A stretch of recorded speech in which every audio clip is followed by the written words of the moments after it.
তো মা আজকে তুমি কি বানাচ্ছো বলো। আজকে সুজি দিয়ে একটা নতুন রেসিপি বানাচ্ছি। এদিকে দেখো, সুজিটা আমি ভিজিয়ে রেখেছিলাম ঘন্টা দুয়েক। তার মধ্যে আমি টক দই দিয়েছি আর টেস্টের জন্য একটু ধনেপাতা দিয়েছি। কেউ চাইলে বিভিন্ন ধরনের ভেজিটেবলসও দিতে পারি। এবার আপ্পাম পাত্রে প্রথমে আমি তেল দিচ্ছি। আচ্ছা মা, এটা কি? এটা আলু দিয়ে একটা পুরের মতন তৈরি করেছি, যেমন আমরা স্যান্ডউইচ বা কিছুতে দিয়ে থাকি। ও, তো এটা স্যান্ডউইচের মতো। আমি এখানে অল্প তেল দিয়ে জাস্ট ব্রাশ করে নিচ্ছি।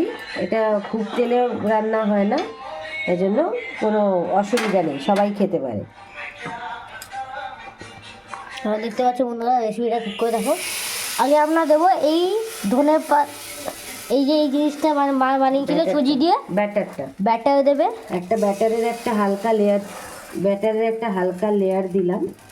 দেওয়ার পর তার মধ্যে আলুর এই পুরটা ছোট্ট করে দিয়ে দিলাম। তো মা এটাকে কত একটু টেনে যাবে, খানিকটা দেখা যাবে সাইডটা একটু টেনে গেলে এই আলুর পুরটা দিয়ে ওর ওপরে আবার এই ব্যাটারটা দিয়ে। তো মা এটাকে কতক্ষণ ধরে আমাদের করতে হবে, মানে এটা আস্তে আস্তে টানবে, ঢাকা দিয়ে মিডিয়াম ফ্লেমে করতে হবে, যাতে পুরো জিনিসটা প্রপারলি কুক হয়।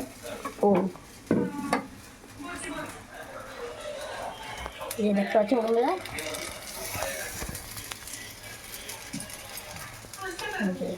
ব্যাটারটা যাচ্ছে এবার। ওহো, এটা মিডিয়াম ফ্লেমে করতে হবে, তাহলে ভেতরটা প্রপারলি কুক হবে। এবার আমি এটাকে ঢাকা দিয়ে দিলাম। তো এবার এটাকে কতক্ষণ রাখতে হবে এখন? যতক্ষণ না মোটামুটি 5-7 মিনিট তো এক একটা লাগছেই। আমি অলরেডি কিছুটা করে রেখেছি। এই দেখতে পাচ্ছ বন্ধুরা, এইরকম কিছু হবে একটা, এই যে এইরকম হবে, কিছুটা লিট্টির মতন দেখতে হয় এটা। Bye bye.